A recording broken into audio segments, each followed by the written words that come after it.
Você já se perguntou o que realmente significa estar vivo? Não apenas respirar, acordar todos os dias, cumprir tarefas e preencher agendas, mas viver de verdade, com propósito, com consciência de que cada instante pode ser o último. A morte nos acompanha em silêncio. Como uma sombra discreta, ela caminha ao nosso lado. Não importa o quanto tentemos ignorá-la, um dia ela se revela, e quando pensamos na morte, somos forçados a refletir sobre o tempo e, inevitavelmente, sobre o sentido da vida. Na mitologia grega, poucos mitos revelam essa travessia com tanta intensidade quanto o de Orfeu e Eurídice. Não é apenas uma história de amor, é um espelho da nossa relação com a perda, com a esperança e com a sombra que carregamos dentro de nós. Orfeu era um músico capaz de encantar tudo o que existia. Com sua lira, fazia animais se deitarem em paz, árvores se inclinarem, rios mudarem seu curso. Sua música tocava não apenas os ouvidos, mas a alma. Mas o destino, implacável como o próprio tempo, lhe arrancou a mulher que mais amava, Eurídice. Mordida por uma serpente, ela desceu prematuramente ao reino dos mortos. E diante dessa dor insuportável, Orfeu tomou uma decisão que poucos ousariam: descer vivo ao submundo. Imagine a cena: um homem armado apenas com a força da música, adentrando o reino de Hades ali, onde as almas vagam em silêncio, onde rios negros cortam a eternidade, onde cada passo ecoa entre sombras e lamentos. E ainda assim, quando Orfeu tocou, até os guardiões do inferno choraram. Cérbero, o cão de 3 cabeças, deitou-se ao som da lira.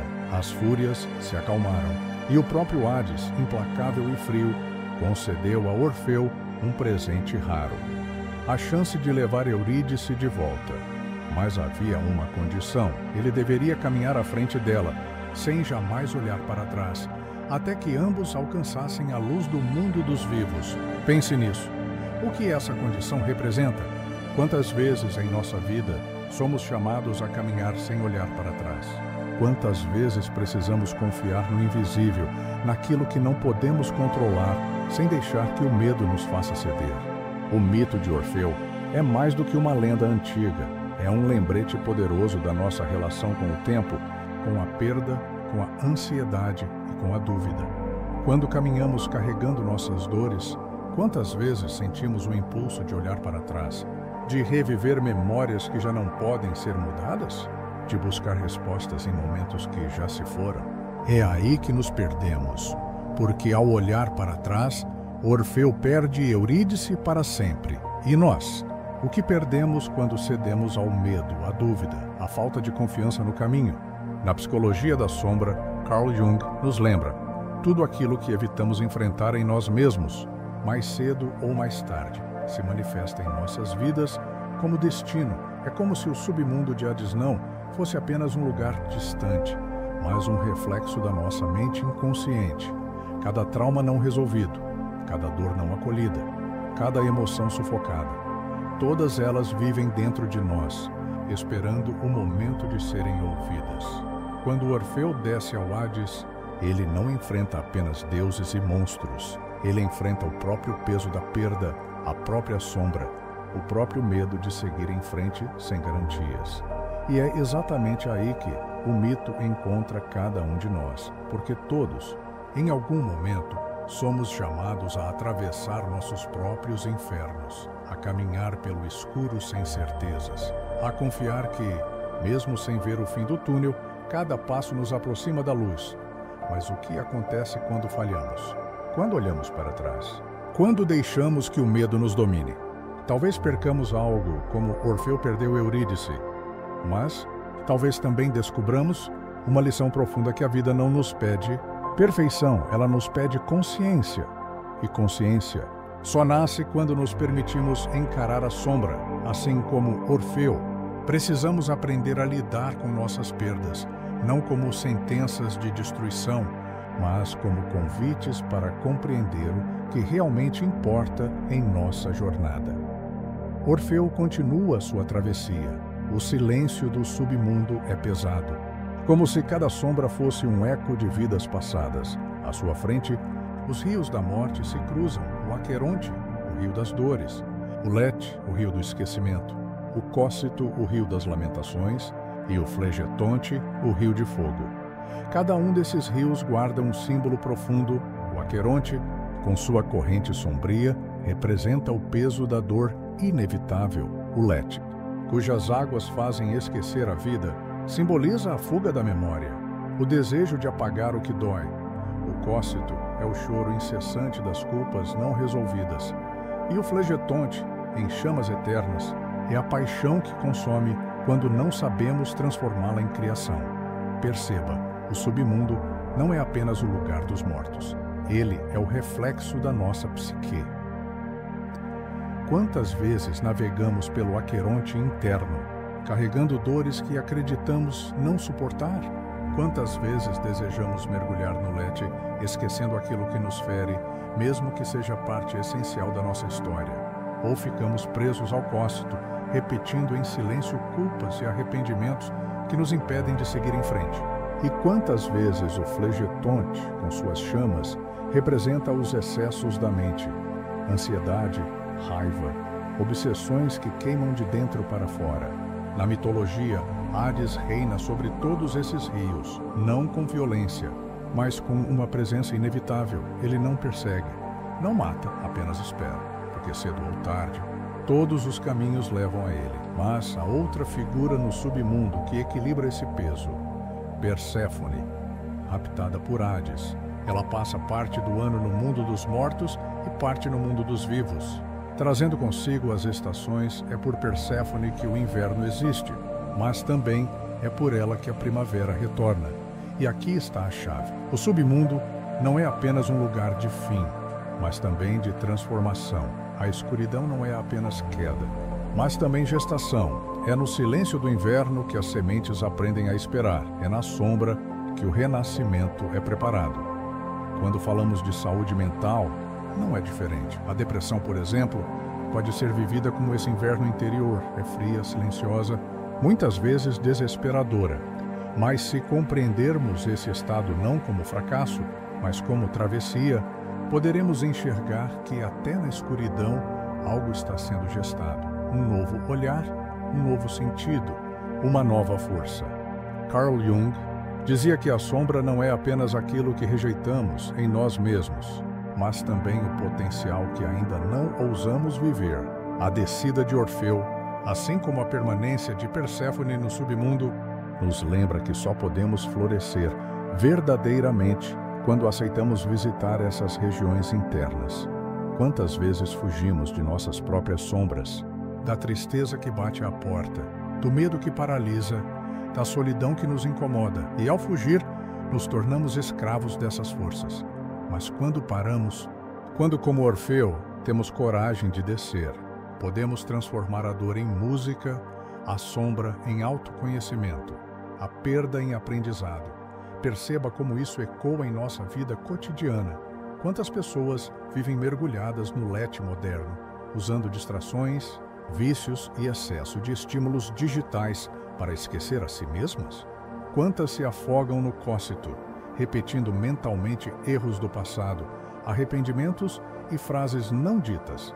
Quantos são consumidos pelo Flegetonte, vivendo intensidades que não sabem canalizar em criação e acabam se perdendo em crises?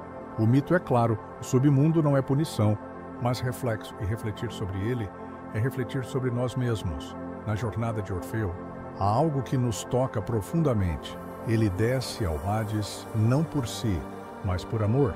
E não é isso que também nos move?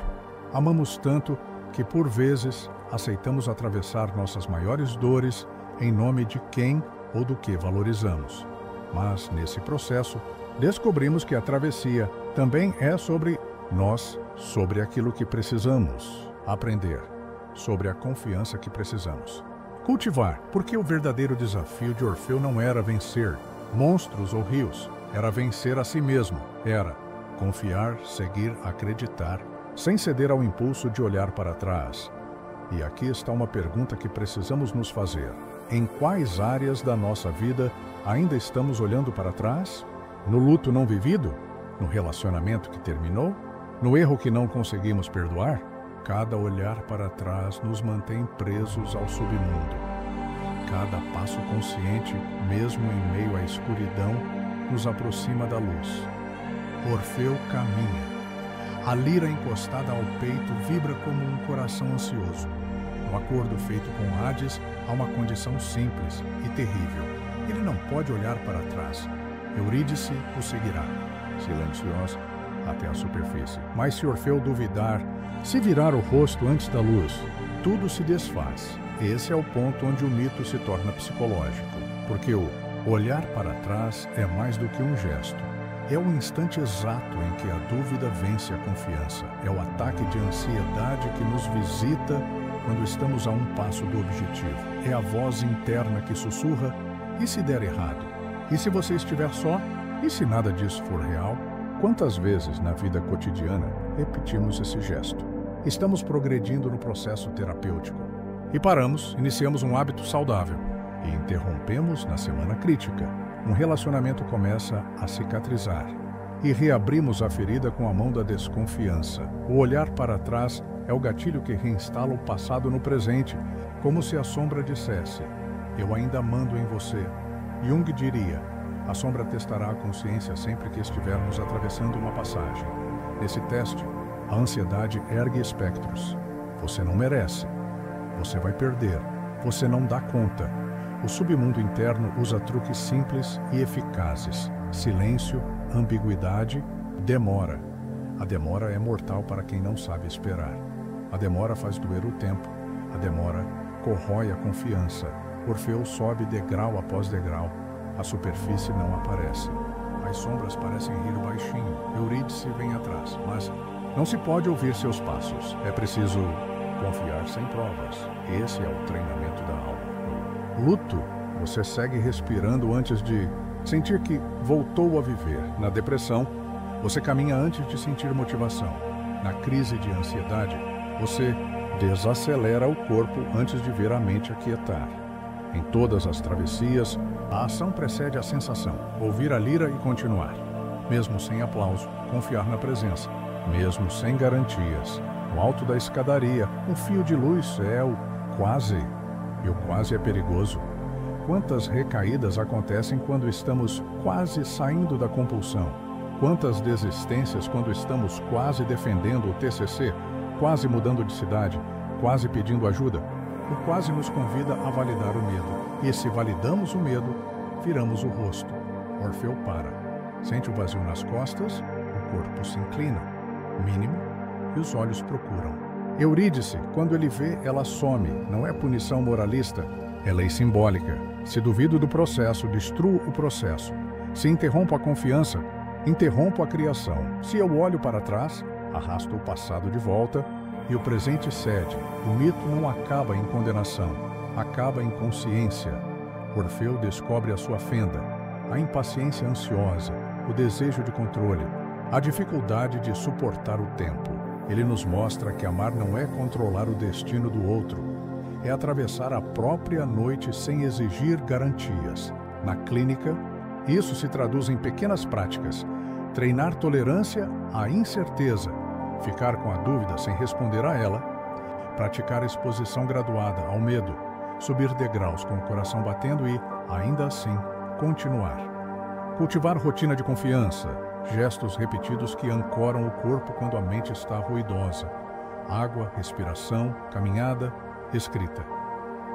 Orfeu falha, e a falha não anula o valor da jornada. Ela revela o ponto exato em que precisamos aprender a esperar, a sustentar o desejo sem sufocá-lo, a amar sem possuir. Talvez essa seja a pergunta de ouro: em qual degrau da sua vida você está quase e prestes a olhar para trás? Se você souber nomear o degrau, poderá escolher permanecer virado para a luz. Desçamos mais um nível: os 4 trabalhos da alma quando atravessa o submundo psíquico. Não são oficiais no mito de Orfeu, mas emergem da leitura simbólica. Suportar o silêncio. No Hades, o que fala é o não dito. Na vida, o silêncio da madrugada, a ausência de mensagens, o retorno que não vem. Tudo isso evoca fantasmas. Prática. Estabilizar o corpo. pés no chão, coluna ereta, respiração que desce até o abdômen, sem corpo ancorado, a mente nos entrega ao cócito das lamentações, aceitar a dor legítima. Aqueronte é inevitável. Perdas acontecem. Cultivar anestesia constante, lete, nos rouba memória e sentido. Prática. Duelo com delicadeza. Ritualizar o luto. Escrever cartas não enviadas. Visitar lugares de despedida. Reconhecer que a tristeza prova que algo foi valioso. Transmutar a paixão em criação. Flegetonte arde. Se não compomos com o fogo nos consome. Prática. Canal criativo diário. 10 minutos para a Belira. Literalmente, música. Ou metaforicamente, desenho, dança, texto, argila. Fogo contido vira luz. Reconciliar-se com a própria sombra. Perséfone parte e volta. A sombra também.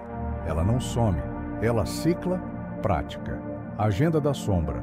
Anotar semanalmente comportamentos repetidos que nos ferem e perguntar: o que essa parte de mim quer proteger? Sombra não é inimiga, é guardiã de necessidades primitivas. Agora, olhemos para Hades e Perséfone como arquétipos de saúde mental. Hades é o senhor das fronteiras. Sem ele, nada termina. Sem término, não há começo. Muitos quadros de exaustão nascem da recusa em aceitar o fim de ciclos, trabalhos vencidos, amores esgotados, versões antigas de nós mesmos. Aprender a dizer basta é ato de saúde. Perséfone é o ciclo, ela desce e retorna. Depressões sazonais, flutuações de humor, momentos de recolhimento. Tudo pode ser reconhecido como estações psíquicas. Quando nomeamos a estação, paramos de nos culpar por estar no inverno e preparamos a primavera com gestos mínimos, regulares, compassivos, no cotidiano. Se a mente grita e reduz a escala, faça o que cabe em 15 minutos. Se a vontade falta, apoie-se no corpo. Luz natural, água, caminhada curta. Se a culpa morde, responda com cuidado. Fiz o possível hoje.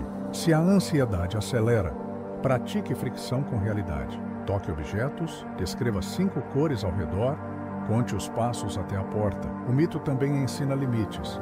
Quando Orfeu canta, feras param, árvores se curvam, pedras ouvem, mas há um reino em que a música não pode impor, o do outro. Na vida, a tentativa de salvar quem não deseja ser salvo nos arrasta para o submundo alheio. Compromisso saudável. Eu desço por amor, mas não perco a mim. E a pergunta que emerge: quais limites você precisa firmar para que seu canto não se queime no flegetonte do excesso? Talvez seja dormir mais cedo. Talvez seja dizer não a quem consome sem dar. Talvez seja pedir ajuda. Gesto de humildade que alarga o peito. Voltemos à superfície por um momento para falar de tempo. O mito é uma conversa com Cronos, tutor Orfeu, quer apressar a primavera. Quer que a luz chegue já, mas a vida tem tempos próprios, gestação, maturação, colheita. A pressa nos faz olhar para trás. A confiança nos mantém na direção da luz. Na clínica e na vida, o tempo cura quando cooperamos com ele.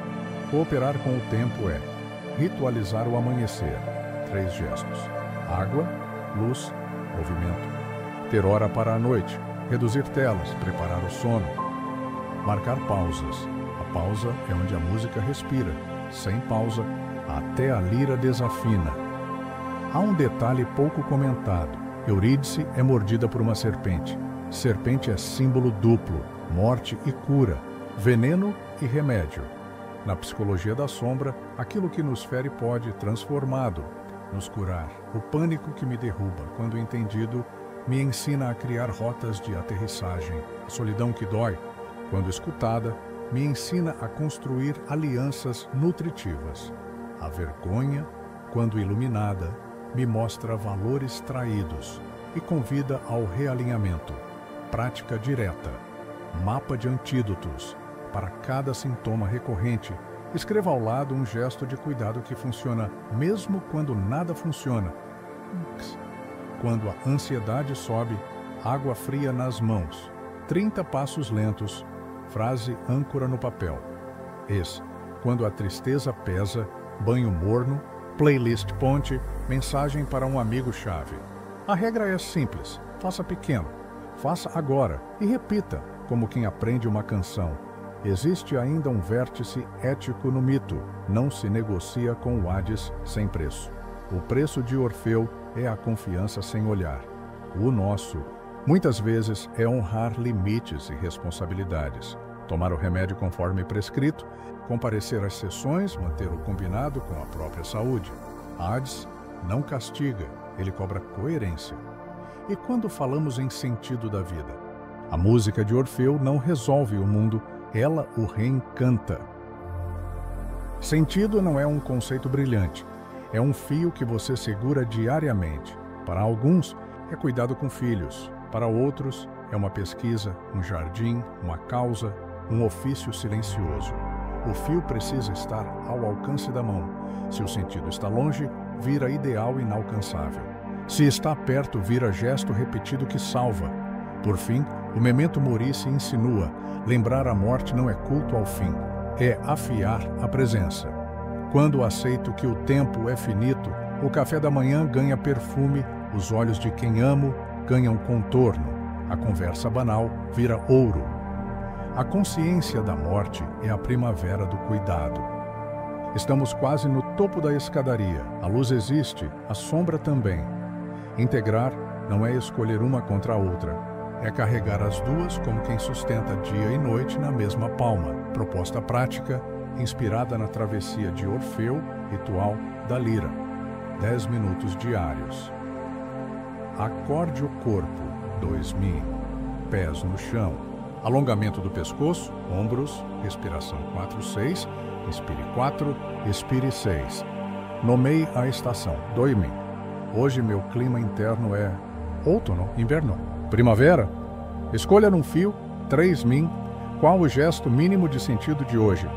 Uma página, um e-mail, regar plantas, ligar para alguém. Feche com gratidão concreta, 3000. 3 coisas visíveis, específicas, não grandiosas.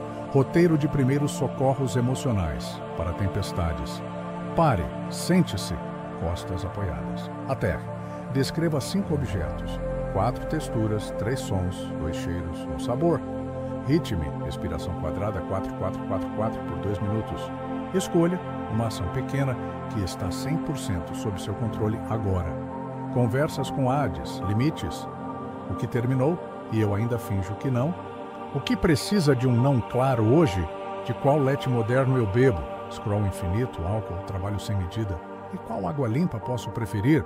Diálogos com Perséfone, ciclos. Qual parte de mim desce todo ano? Quais sementes guardo no inverno? O que volta em mim e como posso recebê-lo melhor desta vez? Se você cuida de alguém que está no submundo, lembre que não se arranca ninguém das trevas pela força. Acompanhe. Ofereça luz discreta, mantenha a mão disponível, indique caminhos de cuidado profissional e proteja sua própria lira. Quem cuida também precisa de estação de descanso. Agora, voltemos à imagem final. Orfeu falhou, mas sua música ficou. As árvores lembram, as pedras lembram, nós lembramos. A pergunta derradeira: qual será a sua música?